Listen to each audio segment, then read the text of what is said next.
presentation today on exploiting volatility in extreme market conditions with a focus on short call put spreads. Now, Eric is a veteran floor trader, and he's been trading financial futures, commodities, and stocks, and stock indexes and options on a variety of products for over 20 years. And you may recognize him from his numerous appearances on CNBC, Fox Business News, and other financial networks. You may also not know this, or maybe you might recall, but one of the things that's kind of interesting in his backstory is that he was the guy that was standing right next to Rick Santelli when he did the quote rant heard round the world after, you know, the Fed action surrounding the financial crisis in 2008.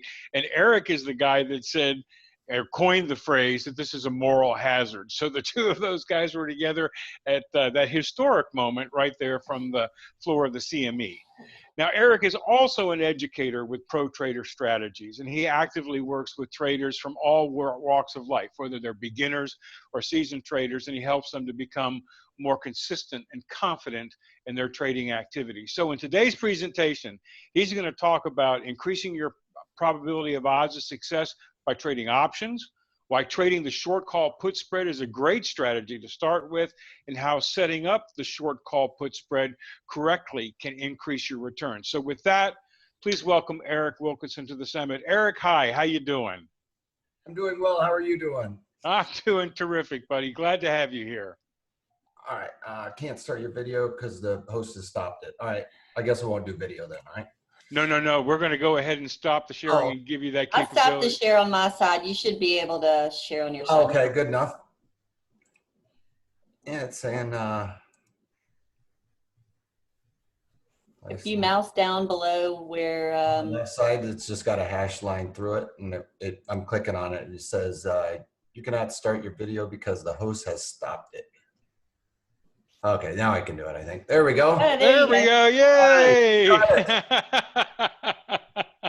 floor traders don't have a whole lot of tech savviness. No, but these I are the tell you, things I learned. but you're used to curveballs, right? That's right. That's right. Roll with the punches. Absolutely. Great. All right, Eric, are you able to share your screen? Do you see that? Yes, let me get that down there, and okay. There we go. We should be good to go, right? Yippee Looks skippy, perfect. we are. All right, it's all yours. All right, great. Thank you very much, Rolly, and thank you very much, Jeanette. Appreciate you guys having me here for the Extreme Market Conditions Summit. One of the things I talk about in my webinars is how to exploit that volatility, and right now is one of the most important times to really understand what volatility is doing, and especially how that is impacting option strategies, because we can take advantage of that. You know, it's something on the floor we used to say, when there's blood in the water, it's time to go fishing. Well, that's kind of what volatility is. When volatility starts ramping up, it's because there's fear out there, and what we need to do is take advantage of that. And by doing that, we need to look at volatility a little bit more in depth, because we know that fear is usually overstated, and the same thing happens with volatility. It gets overstated ahead of what really ends up happening. And then when that volatility comes out, we've been ahead of that curve and can take advantage of it. So with that, one of the best strategies to take advantage of high implied volatility is the short call spread or the short put spread, depending on your market assumption. Now, I thought I saw in one of the, during the previous presenter, somebody was saying, hey, you know, do you give out trade recommendations? I don't, because I think that your guys's market analysis is just about as good as mine, so, and or with any of these others. Now, if you do find a really good indicator, I know one of our Pro Trader Strategy guys, Steve Primo, has a good one. What I've talked to him about in the past is using these option strategies to go in and around that assumption you come up with, because with options, you can be a little bit wrong and still make money. And I'll go through that and explain that a little bit further. As Rolly mentioned, I started out trading on the floor of the Chicago Board of Trade. I actually started out as one of these runners, moved up into the pit, and started trading with my own money. And I've been doing that for about 25 years now. You can follow me on Twitter at Wolfman's Blog. Our parent company is @ProTraderStrat. Also on Facebook, we throw out a lot of content there. I do daily market commentaries where I talk about every single one of my own trades, how I'm staying mechanical with that, because we all know that not every trade goes our way. Sometimes those trades don't work out. And I talk about how we adjust or stay mechanical with those trades and increase our probabilities of success with a even losing trade. So I go through all of that stuff in those market commentaries. All right, so let's get on with it. Short call and the short put spread. I'm going to go try and explain both of these because they're very similar in nature. They're just 4 different directional assumptions. One of the things that we're going to be looking at is the bear call spread. Now, some people associate calls as being bullish, right? Well, when we sell these to collect a credit, it becomes a bear call spread. So we want this market to go down with the short call spread. But like I said, we could be directionally wrong. We could have a market assumption where we expect this market to go down, but it stays sideways. It can even trickle up a little bit, and we can still walk away with some money in our pocket. It'll take a little bit longer if we're directionally wrong, but if we are directionally right, that happens rather quickly. And if we set up all of these steps that I go through in order to set up the short call spread or the short put spread, then it will increase your probabilities of success there as well. All right, the put spread, that's going to be bullish because we're selling puts. All right, so we're selling a put. And if we know anything about delta, what delta tells us is the probabilities of being in the money and how that affects the premiums. Well, puts are negative deltas. So if we sell a put, well, we're selling negative deltas. So a negative plus a negative is a positive. All right. So that's how you can think about it that way as well. Just to give some, people learn in different ways. And that's one of the ways to think about it as well. And calls are positive delta. So if you sell a positive, that makes it a negative, right? So our max profit is going to be this premium we received by selling this particular strategy. We're also going to need to know what our max loss is. That's going to be the width of these 2 strikes. So we're going to be selling a call. We'll sell a call here, and then we're going to be going higher on the option montage, which I'll bring up here in a minute. We're going to go higher and buy a call spread. So there's a difference in strikes there. Well, that difference is the entire risk of the trade minus the premium received, because we get to keep that. We get a collection of premium that goes in our pocket. All right. So what's left between that width of that spread is actually what you could possibly lose. So it is a defined risk strategy. Both of these are defined risk strategies. So they are appropriate for an IRA, and some people can trade a 401k. So it goes in with that as well. So you can put that in any account, really suitable for this type of environment that we're seeing here going forward. Also, we can see that get rid of those old drawings. All right, our break even is going to be that short call plus the premium. Anytime we collect a premium, that kind of gets us a little bit further away from where the underlying is trading. So you can think about it on the short call plus that premium, our break even is a little bit higher than our short call, all right? And then vice versa, if we look at it from the put side, puts are a little bit different. We get that premium and our break even goes a little bit further, as you can see down here. Short put minus the premium received gives us our break even just slightly lower than that. So short put spread, short call spread, all of those max losses, break profit are very similar in nature there. All right, so now let's think about it. We come up with a directional assumption, and what we need to do is go through, because we're looking at, say, for instance, X, Y, Z, all right? And if you're looking at X, Y, Z on this particular underlying, and you've come up with a directional assumption, I have some steps that we go through in order to figure out if X, Y, Z is appropriate to even trade options around, okay? You have a directional assumption, but we need to know if it's appropriate to trade options in and around it. So when I say picking the right underlying, I have a couple of rules here for this.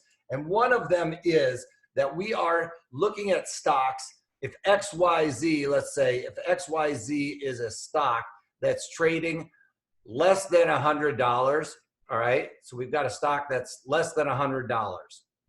Then what I say for this is, in the option montage, we need to see the bid to the offer in that option montage be less than or equal to 10 cents wide, all right? Now, when market conditions are kind of like they are now, we start to see volatility expand. These are going to get a little bit wider.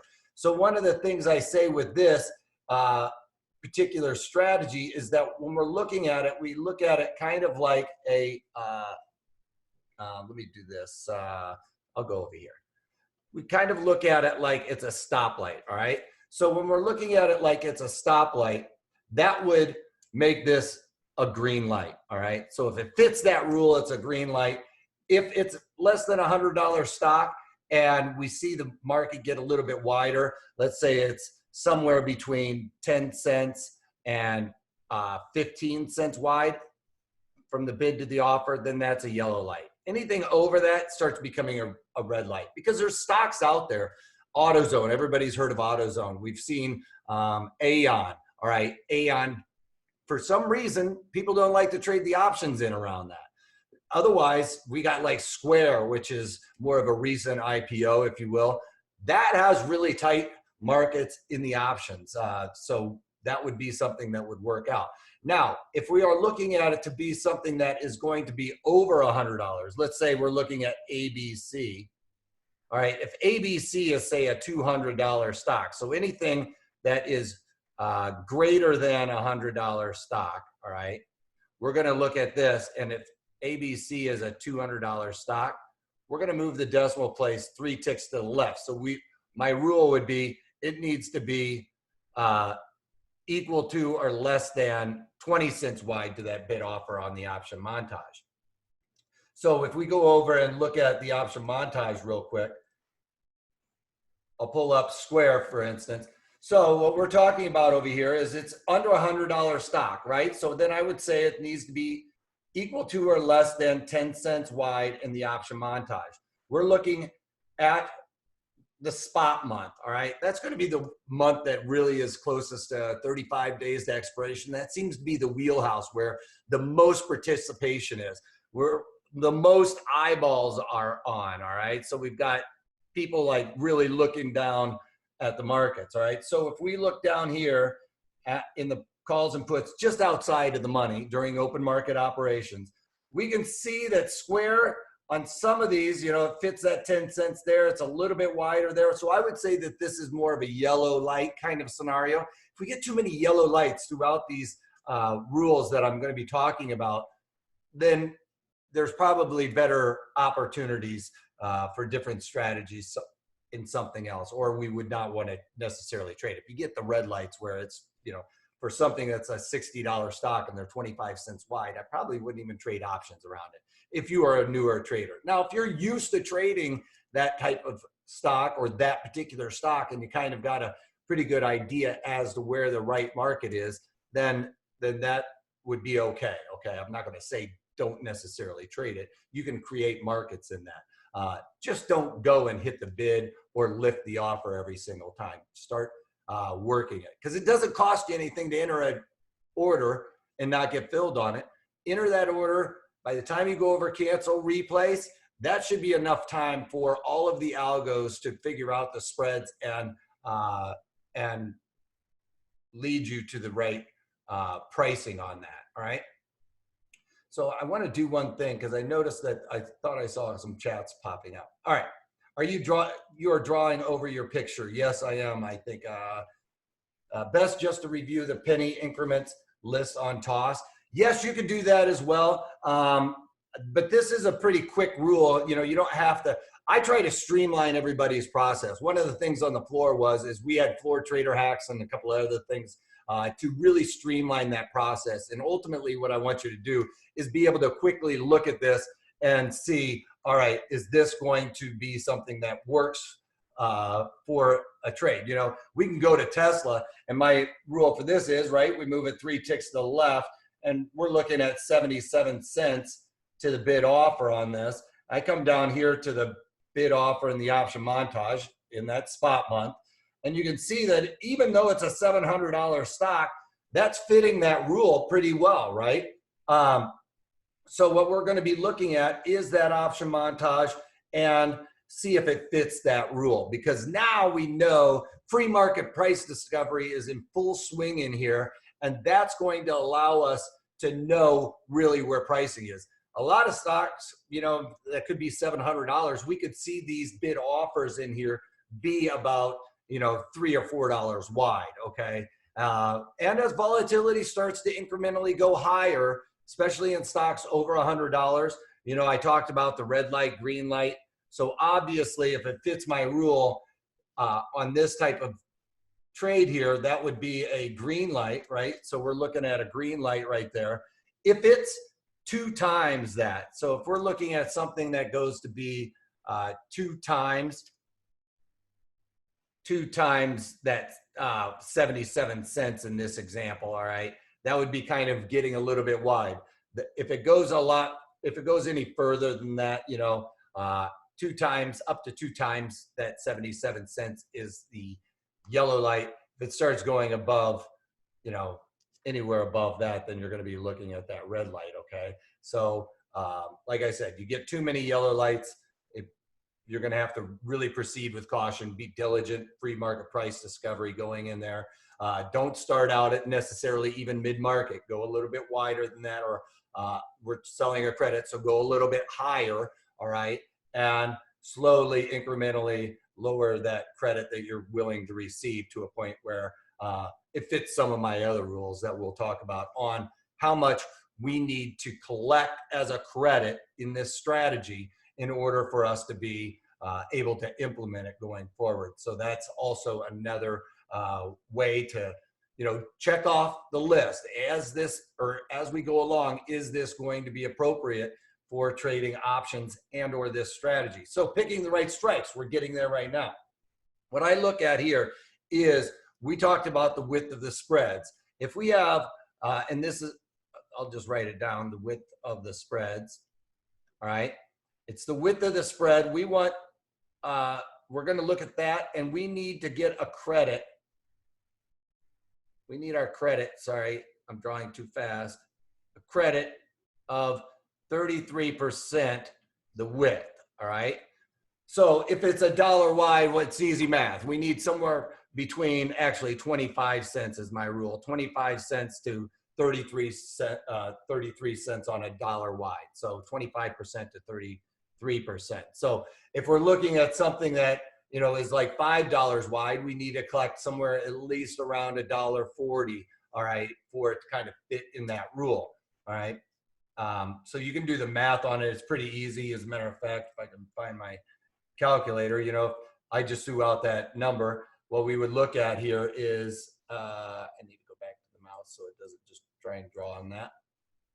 All right, so, you know, let's just say it's $1.45 on a $5 wide.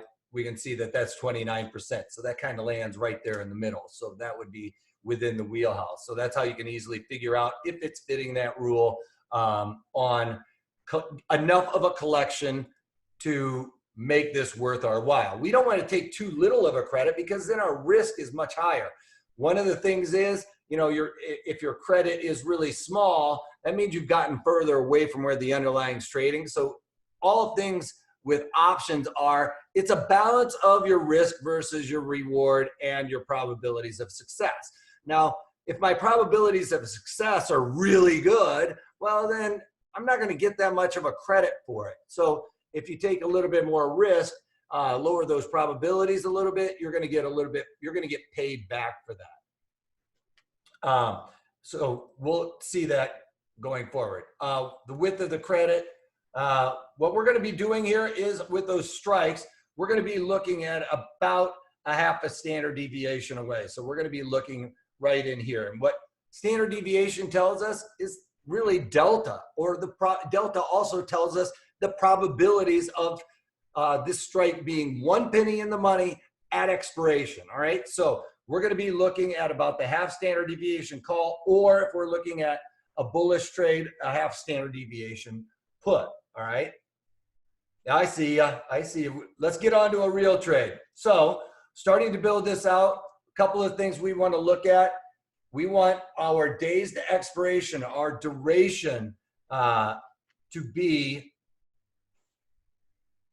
what's that? I prefer implied volatility percent. Yes, over percent. I didn't see what it kind of popped off there. All right, so the right duration.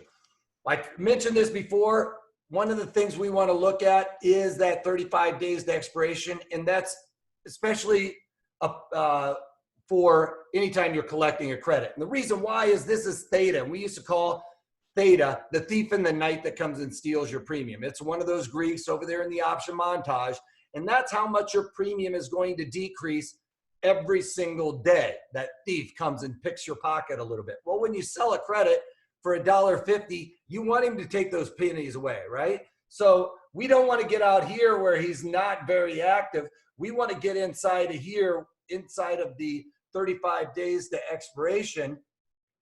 Sorry, thought I had my pin up there. So I'll go to this one so it doesn't stick with me. So we want to get inside this 35 days to expiration because we can see inside of this area here, we get a 50% drop in our premium. That's all else being equal. Somebody mentioned about implied volatility. Well, when we get implied volatility, what happens to our premiums is they get pumped up a little bit. And when those premiums get pumped up, it feels like it's holding off that theta to happen. So when we get into this trade with high implied volatility and that volatility comes out, we used to call it volatility crush.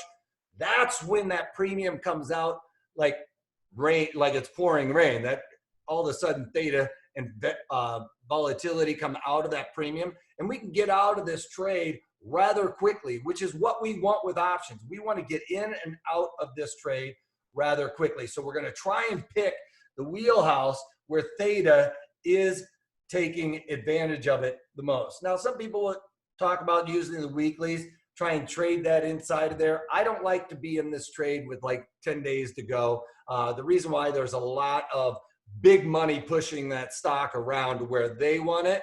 They got a little bit more money than me. So I like to play in that 35 days to, maybe 15 days to expiration at the earliest, because that's when we get that volatility really coming out of it and the theta, working in our favor the best. Yes, you can get in here, but also you are going to be not actually collecting much of a credit because most of the credit has already come out of it. So we want to kind of stay away from that.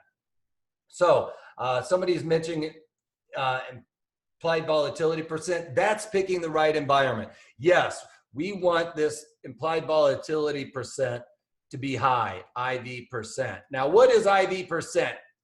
It isn't VIX, although VIX will give us an indication as to how high volatility is across the board, but all underlines have their own implied volatility coefficient. So you can see Disney obviously has had a massive spike. And, this is a black swan event. We might not see this for another, 10 years. I think the last time we saw volatility this high was in 2008 when Barry mentioned my whole thing with Rick Santelli on the ramp. But we can say that, 46 is high, pretty high for Disney at any given time other than the last couple of months, right? But that's still a high implied volatility. Well, what that tells us is the premiums in that option montage we're going to be talking about here are at its highest level we've seen since 2008. Good time to get in there and sell premium is the way I look at it, right? We want to find risk because we don't want to take this kind of move against us. We want to define that risk so we know where our line, how much we're putting up is defined, okay? So we know premiums are at the very high levels. That's the time to sell it. So this is what we're looking at is implied volatility. We're not looking at that number. That number means nothing because 46 for something like Tesla is probably the low Tesla usually ever sees. So we could go over and look at Tesla real quick. If I can, Tesla. So let's look at Tesla. You can see that 46 for Tesla is going to be extremely low. All right. So we can see that Tesla's 46, you know, that would be at the extreme low levels in the 40s for Tesla. And that's relatively high for Dizzy. So we need to look at this implied volatility down here to make sure that what we're looking at is apples to apples in a sense. So the number really means nothing. What we need to do is look at it in relation to where implied volatility has been in the past. And you can see that an 87 or a 90 in Tesla is still relatively high. Now it's not as high as it was when we got that massive, the Aikman lows, which I like to call it, was the height of that implied volatility. Now we want to sell volatility when it's high and buy volatility when it's low. So this, you know, if it was at the extreme lows, that would be where we would be doing option buying. We'd be paying a debit. But right now we want to collect a credit because we're taking advantage of these extreme market conditions going on. All right. And then I'm going to pull up a couple of examples here in a quick second, but I do want to talk about our exit strategy, right? We need to know our exit strategy. We've talked about picking the right underlying. This was my less than or equal to 10 cents on a $100 stock or less, picking the right strikes.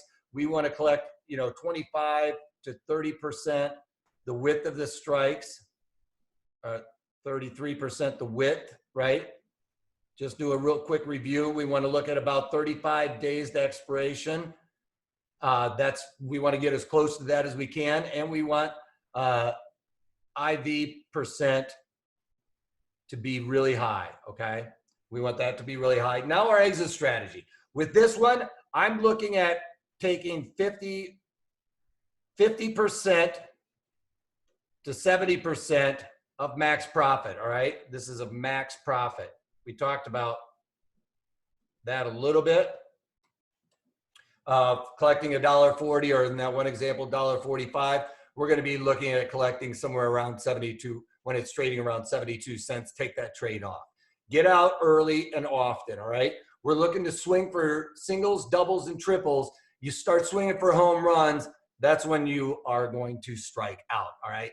So we know that most home runs batters strike out more often than they get those home runs. So we're going to look to play small ball here, collect those credits, and just keep churning and burning, all right? And that's, you're getting the probabilities turning in your favor. You get that quick move in your right direction. You know, we're only looking to stay in this trade for a couple of weeks. So we get that right move. We don't have to take that into expiration and risk that big money pushing it against us, all right?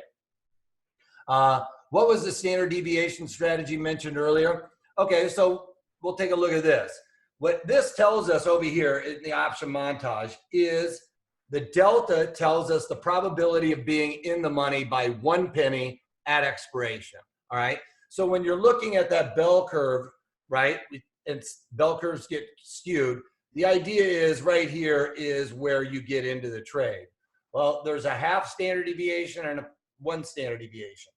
It just so happens 16% on this side and 16% on this side is 1 standard deviation, okay? Well, this is all about standard deviation also. So a 16% probability of the market trading up to the calls and being 1 penny in the money is actually equal to a 16 delta, all right? Or very close to it, all right? Same thing over here. This is on the put side. So we're looking at a negative 16 delta on the put side. Now we're looking at the half standard deviation. So this is the 1 standard deviation here. So a half standard deviation move to the put side, or a negative half standard deviation, is equal to about a 36 delta, or a 36% probability of the market coming down and trading and finishing in this area over here, okay? Same as to the upside. This is the 36 delta to the call side, or it's a 36% chance of the market coming up and trading above that level, all right? So there is skew and all of that stuff we can talk about, but that ultimately is the idea of what we're looking at for standard deviations on that. Now, getting into the example here. So we look at Cisco. All of a sudden, we got a bearish outlook on Cisco. And so I go in, let's go through these rules real quick. All right, right now it's a $41, so it's less than a $10 stock. Or a $100 stock, so we need less than 10 cents wide over here in the option montage. We can see that it is less than 10 cents wide to that bid offer. Why is that 36 delta pretty important? That's our starting point. That gives us our indication as to where we're going to start with this strategy.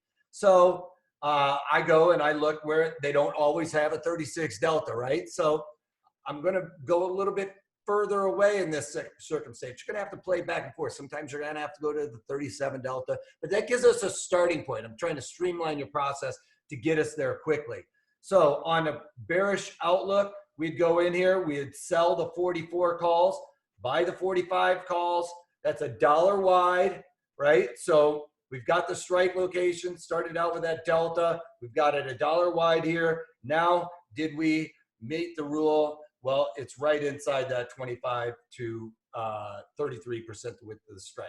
Now, we're only collecting 33 cents for this. And you're saying, some of you guys out there are already saying, well, Wolfman, you said 50% is our exit strategy. Well, on these really low $1 wide ones, you're probably going to have to squeeze it out to about that 70 cents.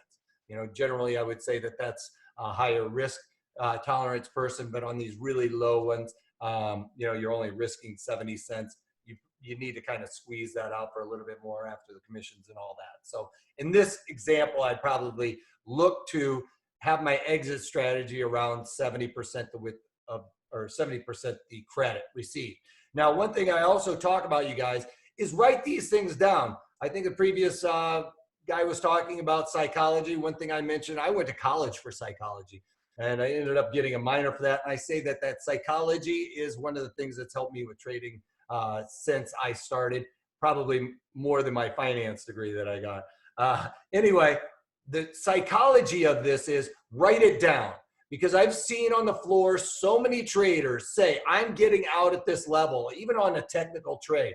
I'm getting out at this Fibonacci level when the market goes up there and hits it. Well, what happens? It goes up there, hits it, maybe even pierces through it. And they're like, well, it went through that Fibonacci. I'm going to wait for the next Fibonacci now. And they talk themselves into staying in this trade too long. Well, what happens? The market falls back below their exit area. And now they're like, they feel like they're married to this trade. And they're waiting for that to happen again. And it could turn against you. All right. So don't fall into that trap. Write it down where you're going to get out. And then that will help you stay mechanical with these trades. And that's how you're going to create longevity. That's how you're going to sleep at night. You know, we talk about staying mechanical. You take the emotion out of it. Well, this is one of those ways to take emotion out of trading, is go through these processes to get into it. Know your exit strategy. Write that down so you are held accountable to yourself. You know, if it's only in your head, you're not feeling so accountable. But when it's written down, you're staring at it, you will be more likely to get out of that. All right. So that's one example. You guys can throw it out in the chat window if you guys want me to check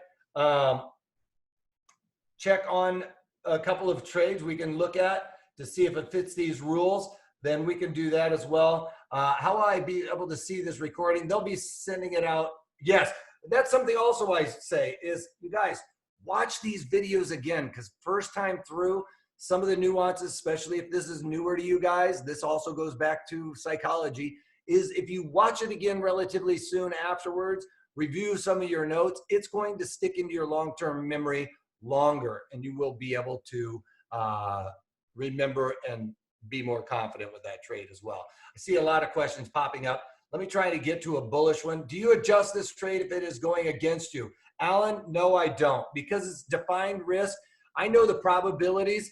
We talked about this, probabilities of being 1 penny in the money on my short strike, if I'm looking at this one here, is 33%, all right?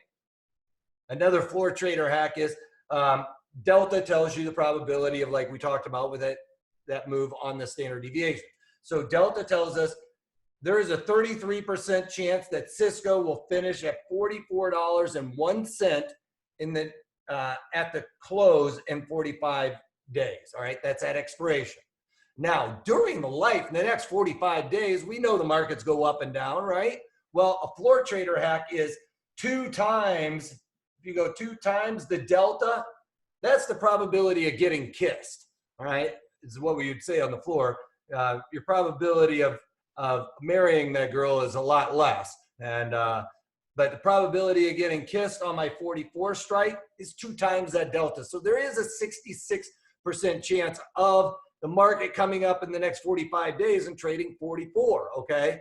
But we're trying to play the probabilities here. I know that the probabilities of being in the money are much less, so I'm going to be playing that. Also, because it's defined risk, you can't really adjust this trade the way it's set up or any short call spread or put spread. What do you use to follow the order? Spreadsheet? I'm old school. I write it down on a piece of paper. I have a stack of notebooks over here that my wife hates seeing on my desk. How do you use the shaded area with the prices? I'm not sure what you mean by that. Go through the process of selecting. I will here in a second. Let me get my platform up here. Are all talks of EMC available for online later? Let's pull up the platform. Okay, let's take a look at the platform. So let's look at Tesla, for instance. We had that one pulled up. We're going to go through the steps here. I've got a bullish assumption in Tesla. I look at this. Let's move the decimal 3 ticks to the left, 77 cents. First thing I look at is, okay, these are 77 cents or tighter. So we can trade Tesla on this. All right. I'm going to go and look at the, oops, I don't want to look at intrinsic value. Excuse me. I want to look at the deltas. All right. So I've got a bullish assumption in Tesla. First thing I do, I look at the underlying. Yes, I can trade options in this. Next thing I do is I'm looking at deltas. I'm going to look at about this 36 delta. Oh, I also need to check my implied volatility. We already did that though.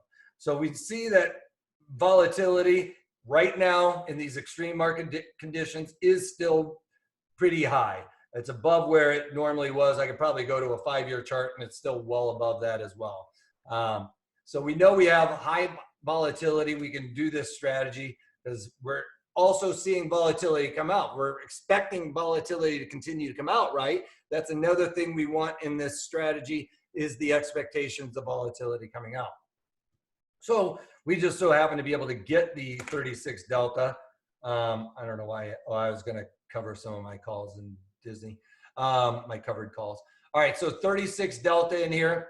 So I'm going to look at about, you know, this is also another bit of a floor trader hack. It's usually whatever your collection is about how wide you can make your spread, just to give you an idea as to where we're going to go. So I'm going to be looking at about $55 wide to see if this fits the rule. All right, so we've got a $55 wide spread here, right? Started out with that 36 delta. All right, now let's pull up the calculator here. Oops, I went too far. Thought I wasn't reacting for me fast enough. All right, so now what we want to do is look at whether or not our strikes are still the right strikes. We need to make sure that we have the right amount of credit going on here. So $19.30 is what we're looking at. We need to divide that by the $55, which is the width of the spread, right? All right, and that gives us 35%. That's a little bit wider than my parameter was, right? What did I say though? When you're collecting more of a credit, you're closer to where the underlying is, right? Well, let's take a look at it a little bit wider than that. Since we have the opportunity, let's just see if we can go a little bit wider and do 25 and 70. That's still at $55 wide, right? So we're still looking at $55 wide. Now let's see if it's a little bit, we're taking less of a credit, yes. But you noticed I also got $5 further away from where the underlying's trading. So we're going to be looking at $18.75. and divide that by the $55 wide, and it's 34. I might even be able to go a little bit further than that. Do you ever do both sides? That would be an iron condor, and yes, I do, but not if I had a bullish market assumption, right? If I had a bullish market assumption, then I would do this one. If I had a bearish market assumption, I would be doing the short call spread. If I had a neutral, completely neutral market assumption, then that's where I would be doing the both sides, which would be considered the iron condor. All right. Do you ever define a bull market or define bear market and bull market trade? That's exactly what we're doing here. Is we're defining that trade. We know exactly where our risk parameters are. All right. I see a couple other ones. Are there any reasons why you're choosing the June 1920? Yes, because I like to use the monthlies. All right. And one of the things I talked about is, yes, we get theta decay going pretty rapid over here, right? But we can also see my 35 delta is going to be much closer. We are getting more theta at $1.74, but I have to get closer to where it's trading. In 9 days to expiration, that's because most of the theta has come out of these premiums, right? Now, if we look at theta right here, we're losing 82 cents a day out of those premiums. So we want theta in our favor because we're collecting a credit. We want this to go down by, 70 some cents a day, if at all possible, right? Because I sold it for $19. Now tomorrow I wake, or $18.75. I sold it for $18.75. Tomorrow I wake up and it's worth $18 and probably 10 cents or $18 and even. And then if I go further out, in time, you can see I'm only losing about 60 cents, right? And it's going to continue. Theta gets less. It's that curve starts steepening right inside of 35 days to expiration. So 45 days is a good spot to set this up in. Also, we want that volatility crush to happen. So volatility says for every percentage point decrease here, we lose $1. That's 1 percentage point decrease. So when I talk about having high implied volatility, you can see basically, in the last couple of days on this strategy, if we didn't move anywhere at all, and it came out from basically, let's say from the top here from, 100 to where we currently are, which is 87, that's 13 percentage points coming out of it. That would be $13, right? Because for every one, this says for every 1 percentage point decrease in Vega, we're going to lose this much out of these premiums. That's 1 percentage points. I just showed you 13 percentage points. So that's 13 times that. $13 came out of that. All right. So that's why we want that high volatility that I talk about. Expectation volatility is going to continue to come out because then we lose all of this premium. We also want to get into the closest to 35 days to expiration. Yes, you can use weeklies, but it needs to fit that rule for Tesla moving 3 ticks to the left. It's fitting that rule. If those weeklies aren't fitting that rule, then you're gonna start looking at those yellow lights and stuff like that. All right. The shaded price area probably referring to in the money. Yes. Oh, yes. These are in the money. Yes. The gray area. I didn't understand that question before. This shaded area is in the money, and it gets highlighted blue when I touch on the pricing. So the darker is what we want to look at. We're looking at the out of the money ones for this strategy. So the $18.65 spread or dollars on the spread is the bid ask spread. Well, this is the bid ask right here is what I'm talking about. From the bid to the offer on this, we want to do that 3 ticks to the left on the puts and or the calls during open market operations. So if you're doing your analysis afterwards, you're going to have to kind of adjust that a little bit. But you can see 72.15 to 72.65. That's only 50 cents wide. My rule is let center equal to 77 cents. All right. So that fits that rule. We could look at something like, let's just say XME, I'm just looking at anything gold or, the gold ETF. It's $100, so 15 cents wide. You can see that fits the rule. I could go down to trying to find something decent that's less than $100. UBS or USB Bancorp here. So it needs to be less than 10 cents wide, right? Because it's less than $100 stock. You can see it fits that rule. ConocoPhillips. Almost everyone over my watch list is going to fit this rule, you guys, because I only look at those that fit that rule, because otherwise it tells me I don't even have to change it from this thing. You can go over. It tells me there's some good volume and open interest. There's some good open interest in here, which means there's vested interest in keeping an eye on my trade, right? And there's free market price discovery going on. And that's what we're looking for that. I think I got all those questions over there so far. All right, so let's just say ConocoPhillips, we're bearish in it then. Does it have high implied volatility and expectation of it coming out? You can see it really spiked. If you had a bearish market assumption on this, some of these guys might not make it out of this whole bear market in the crude oil only being $25. These guys make money above 50. They're losing money. So I'm just coming up with a market assumption. This isn't a trade recommendation. I don't give trade recommendations. I talk about my trades, but I can help you guys out by giving you guys specific rules or a process, because your guys' assumptions probably as good as anybody else's, to be quite honest. Go with your gut on these things. But I do talk about every single one of my trades, win, lose, or draw, in my daily market commentary, so you guys can follow along. Somebody was like, do you give results on your winning trades and how well you're doing? No, I don't. But if you watch the daily market commentaries, you can see exactly how I'm doing.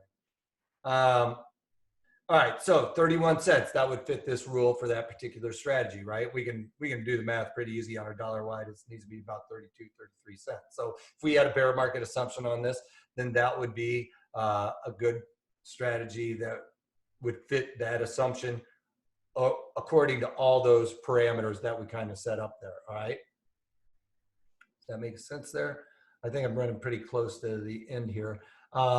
On one of your charts using the volume and market profile, yes, I do. I don't know why I got rid of that. I do use the market profile on my strategy or on all my charts, because I talk about this. I started out with a psychology degree.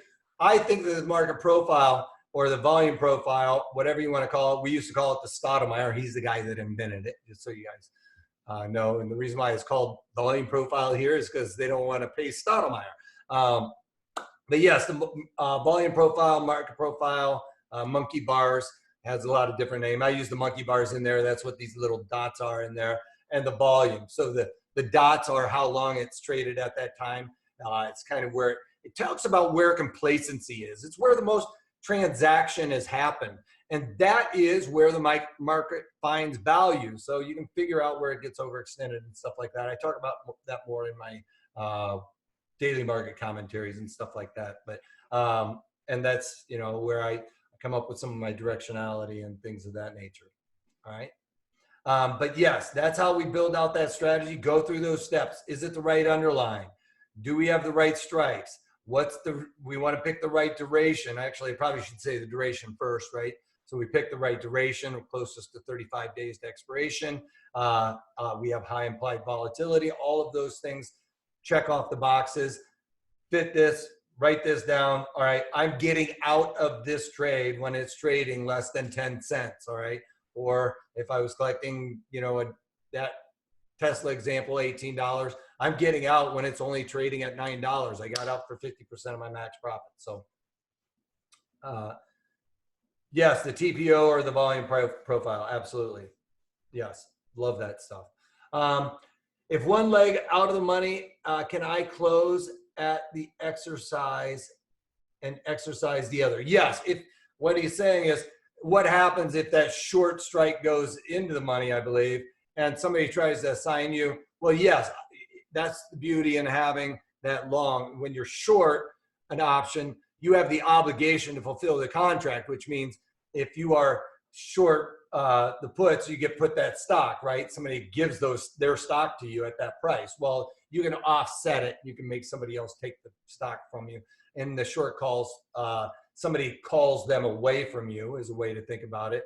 You know, they get called away. Somebody calls you up and says, I want your stock. So those stock get called away from you. Well, you are long some calls, so you can call up somebody else and be like, hey, somebody took my stock. I need your stock. Give it to me.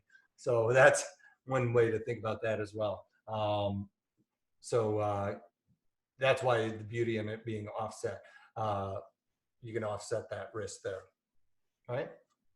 So without further ado, I'll let Jeanette and Rolly get caught up here. But one thing I do want to offer you guys for participating in this is how to trade options like the Wolfman. This is our great deal for 36 bucks for these guys at Sir Isaac. You guys can I'll show you how to set up your option screens like I do. Market profile, I believe, is in here. Using market profile to trade. So some of you guys, I know how to trade market profile, recognize that right away. They know how powerful that is. I talk about how to set that up with Thinkorswim or where to find that elsewhere. Also, trading using Gamma.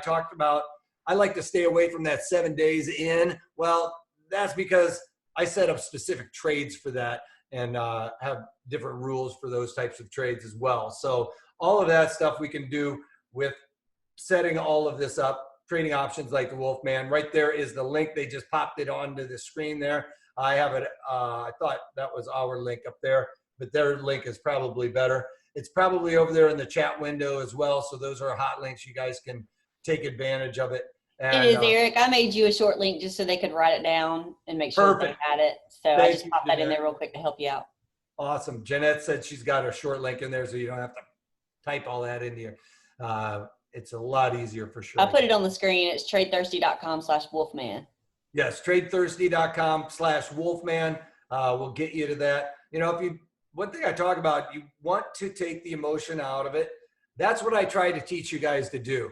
I'm not going to give you a trade recommendation. I'll talk about my trades, when and where I find those appropriate. I talk about the economic, geopolitical environments, how that impacts the market analysis, all of those things. But one thing I don't do is give trade recommendations because I don't know your risk parameters. I don't know what's in your portfolio. So anybody that does that, in my eyes, is probably not giving you the best advice. Because I don't know how they can tell if it's appropriate for you.